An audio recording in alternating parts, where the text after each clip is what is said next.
Hello students, in the last session we have discussed functions as objects. In today's session we will continue our discussion on functions as objects. In the last session we have studied that functions are first class objects and we can assign functions to the variable as well, and the variable acts as another name for the function. Even we have studied that a function can be sent as an argument to another function, and that is called as higher order functions. So in today's session we will continue our discussion of functions as objects. So let's start. Using functions as arguments can be particularly convenient in conjunction with list. So using these functions as argument, it is convenient mostly with the list, and this we will see with an example program today. Okay, let us look at this example program. This program contains a function definition that is applied to each function, which is taking two arguments and which includes some statements, and we have a code down here. First we have declared variable L is equals to some list of values. So we have created here a list with the name L containing values 1, -2 and 3.33. Then we have printed the same. The next print statement, apply ABS to each element of L. So suppose if you want to apply particular functions to the every elements of a sequence, then functions as arguments is very helpful. So what we have done here is we have called a function apply to each, and to that function apply to each we have passed, if you look at the first argument, we have passed the list, and the second argument which we have passed, it is the function ABS. If you look at our program, we haven't declared any functions with the name ABS, but ABS, it is a built-in function which is available in Python, which simply returns absolute values of the sequence which we pass as an argument. So to this apply to each, we have passed two arguments. First argument is sequence, that is the values 1, -2 and 3.33, whereas second argument, it is the name of a function. And when we say apply to each, it will call the function that is apply to each, which is defined here, and in this apply to each, L will have the reference which we have passed, so list L. Now all those list values are available with this L in the function, and ABS is stored in a variable that is F. So we are assigning ABS to F. So you can say F is another name for function ABS now. So even F, when we call F, it will equivalent to calling ABS function, that is absolute function. Okay, so we have called a function apply to each, and we have sent the two arguments to this. In this particular function, if you look at this, whereas these lines which are included in triple quote are said to be docstrings, which is these are the lines which are not executed, but those are lines which are used for documentation purpose. Okay, we will discuss about docstrings in the later session. So in this particular function apply to each, we have two statements, one for loop. So for loop it is for I in range length of L. So length of L, that is length of sequence L, is 3. The number of elements in L or this L are 3, so it will return 3. So this range function will generate values starting from 0 to 3, that is 0, 1, 2, the values which are generated. Okay, that simply means this for loop will execute thrice. Every time it executes, it will execute one statement. The statement is L of I is equals to, now we have called a function here f. Now I told you f points to a function abs, so f has a value that is abs, means function abs. It will automatically call that function abs by passing the value. What value we are passing? We are passing L of I. So I initially it is 0, so L of 0, what is the value located at 0th index in list? It is value 1, remember. So to the absolute function, first time we are passing value 1, and absolute function simply returns absolute value for that 1, and absolute value of 1 it is 1. So we have to only remove the negative sign before the number if there is any sign, and that is the absolute value. So here L of 0 it is 1 and absolute value of 1 is 1. So that 1 will be stored again at L of I. So again at the same location we are storing the new value after applying absolute. Then when the second time this loop executes, I will have the value that is -2. So when I say L of my I will have the value that is 1. Initially it was 0, then it is 1. When we say L of 1, what is the value at location L of 1? It is -2. So we are sending -2 to function f, or to function, you can say absolute function.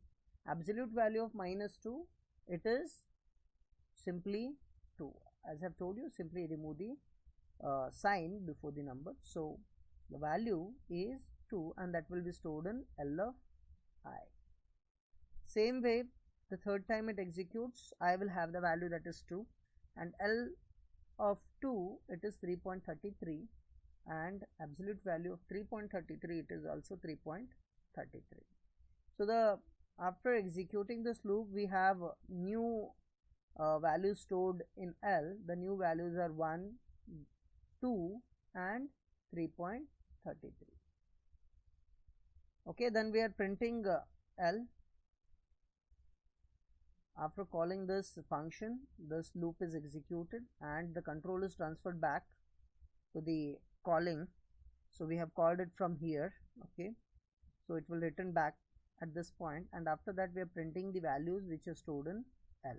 So the new values it will print, that is 1, 2 and 3.33. After this line we are again displaying a message, apply int to each element of L. Say we want to apply integer function to every element of a sequence.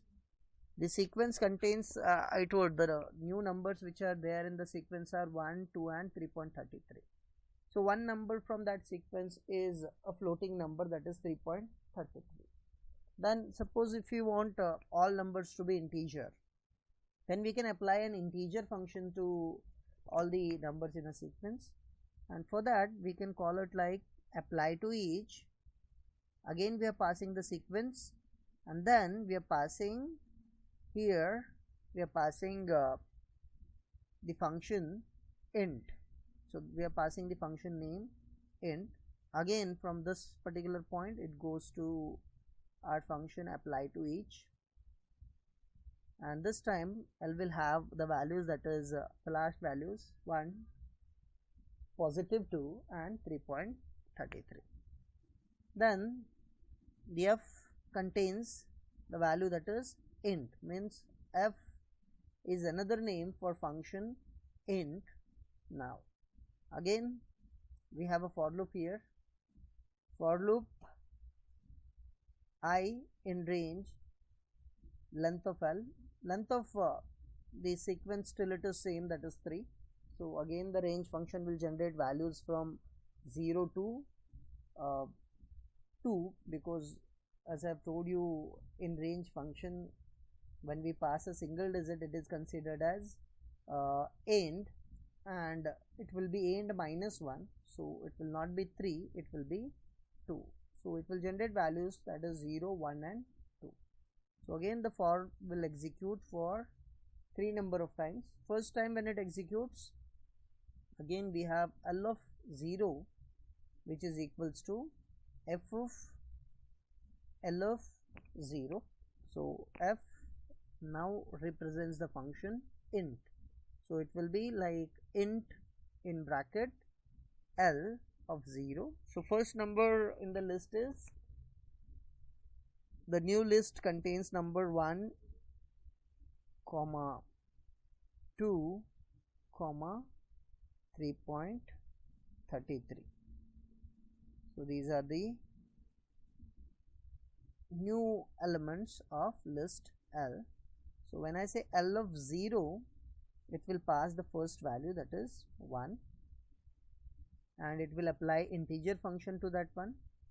Integer of 1, it is 1, because 1 already it is an integer value. So the integer value of 1, it is 1. Again we are storing in L of I, that is at the 0th location. So new value will be 1 only. Then the second time the loop executes, I will have a value that is 1. So it will be f of L of 1. So L of 1 is 2, and again we are applying int function to 2. As 2 is already integer, it will give us value 2 itself. Then the third time when you apply L of I, which is L of 2 second index position, we have the value that is 3.33, and we are applying the function that is int. So when I say int of 3.33, this time it will give you the value that is 3. When we convert this 3.33 into integer, it will give us value 3, and that will be stored in list L. So the new values which are present in list L now are 1, 2, 3. And when you print it, when you say print L, it will print those values.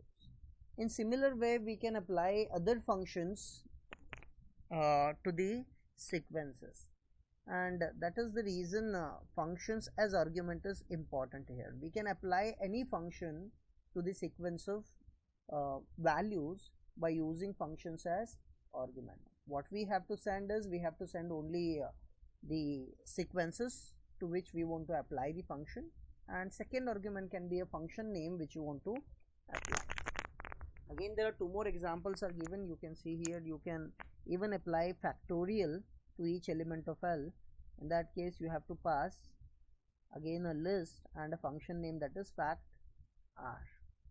So if we do not have a predefined function fact r, remember, you have to declare one by of your own if you want to apply fact r. And when you declare that function, again it will calculate factorial of all the numbers which are passed as a argument. In similar way, you can apply even Fibonacci. It will generate Fibonacci series for every number, and this is how the function as argument it is applied to the sequences. Okay, in the above example, the function applied to each is called higher order function because it has an argument that itself is a function. So this apply to each, it is an higher order function because the second argument to this it itself is a function. Okay, let me execute this program and show you the output. Okay, let us open the idle. I already have the program typed, so this is a program. Apply to each, and as I have explained you the code, so I'll not again go through the code. I'll just execute this. I'll press F5. Now you can see, okay, this is our output. Initially we have printed L, so this is, we have created here list and we are printing the list. So initial list it has printed, that is 1 minus 2 and 5.33, the number which we have passed here, it is 5.33. Then apply ABS to each element of L. So and we have applied absolute function to every element of list L. See, list L or list in general are mutable, means changeable. Whenever we pass a list to function, it will pass a reference of that list, not the copy of a list. So if you change the values of list even from the function, it will change the values of original list. If you look at this apply to each function, here we are changing the value of list L from the function, but it will also change the value of original list as well, remember, because list is mutable. Okay, so when you apply absolute, it will return again a new sequence by applying absolute, and that we are printing here, and the output you can see here, apply absolute to L. After that we have having the new values, that is 1, 2 and 5.33. I told you about absolute, simply remove the negative sign. Then we have applied integer to each element, apply int to each element by passing int function, predefined functions I told you, not declared in the program, but these are predefined functions. Then again it will apply integer, and after that you can see the value 1, 2 and 5, means it was 5.33. After applying int, it is 5. Then we have tried to apply factor or factorial. We wanted factorial of every sequence. It has printed the message apply factorial to each element, that is 1 to 5, but it did not print the factorial of every number. And the reason I told you this factor, it is not a predefined function. If you want to apply a factorial, you have to declare a function of your own, which is not declared here. So I'll just try to declare factor and I'll show you the output.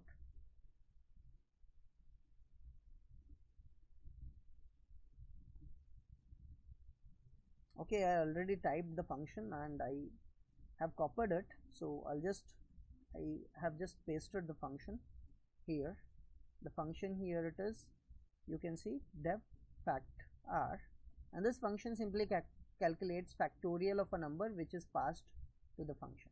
You pass any number to this function, it will calculate factorial of that number and it will return.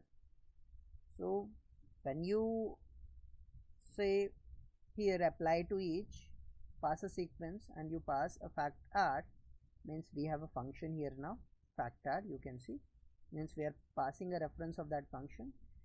It will go to apply to each. Now in F what we have is, we have factor, means even F is pointing to factor function.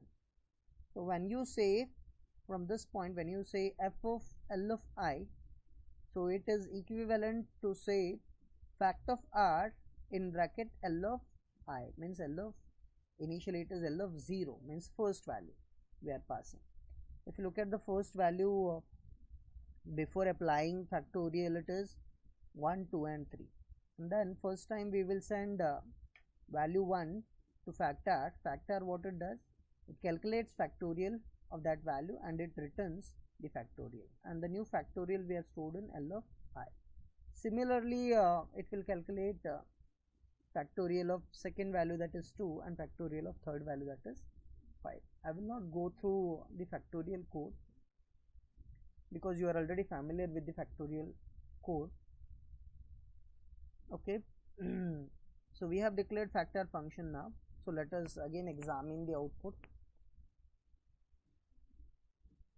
Now you can see, even it has printed the factorial of a number, apply factorial to each element 1, 2 and 5. It has sent a new list, that is factorial of 1 is 1, factorial of 2 is 2, whereas factorial of 5 it is 120.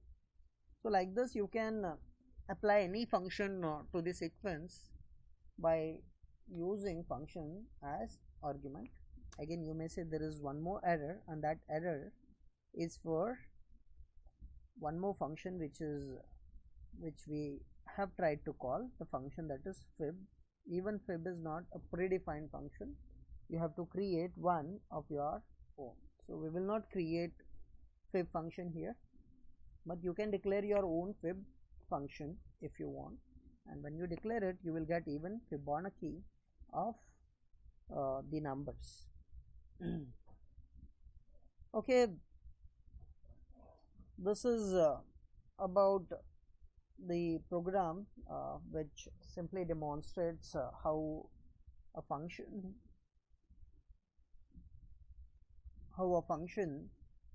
can be sent as an argument, especially with the sequence as another argument. Okay, we will stop here today. Thank you.